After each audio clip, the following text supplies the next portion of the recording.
Достар, Алматыға келе сап өзімді реттеуге кірістім. Менің астыңғы тістеріме көп адам сообщение жазып тиісетін. Қисық деп, астыңғы тістерің қисық. Сол маған енді тиіп кетті да, мен варианттар іздей бастадым. Индияда съемкада жүрген кезде Әсел Сағатованың элайнер тағып жүргенін көрдім. Ол кезде элайнер деген не екенін білмеймін да мен. Мен ойлағам, тісті түзейтін брекет қана бар, басқа жоқ деп. Брекет тағатын болсам, спарринг істейтін болсам, мен мына еріндерім жыртылып кетеді. И осында элайнер бар екенін мен Әсел Сағатованан көрдім да, и іздей бастадым. Мега Розбакиеваның жағынан стоматология тауып алдым. Өте дамыған, әлемде қандай последний технология бар, сол стоматологияда бар. Еділ Бөрбайш деген кісінің стоматологиясы ол. Солай аталады, цифровая стоматология. То есть өте дамыған стоматология да ол. Сол жерге бардым, 2 апта бұрын бардым, рентген жасады, барлығын түсірді, қалай істеуге болады, қалай істеуге болмайды.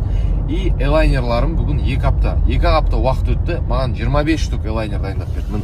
Мына коробканың ішінде 25 штук. Неге 25 штук? Өйткені мен каждый 10 күнде элайнерларды ауыстырып отырамын. Бұлар қазір ең слабыйында тұр. 10 күн сайын күшейе береді, и менің тісім түзеледі. 25 штук элайнерді 2 аптада жасап берді. Неге? Тез. Өйткені олардың лабораториялары өздерінде бар. Мына элайнерді өздері жасайды. Басқа жаққа жіберіп, заказ беріп, күтіп отырмайды. Өздері тез жасап берді. И мен қазір спарринг істейтін болсам, тренировка істейтін болсам шешіп қоям.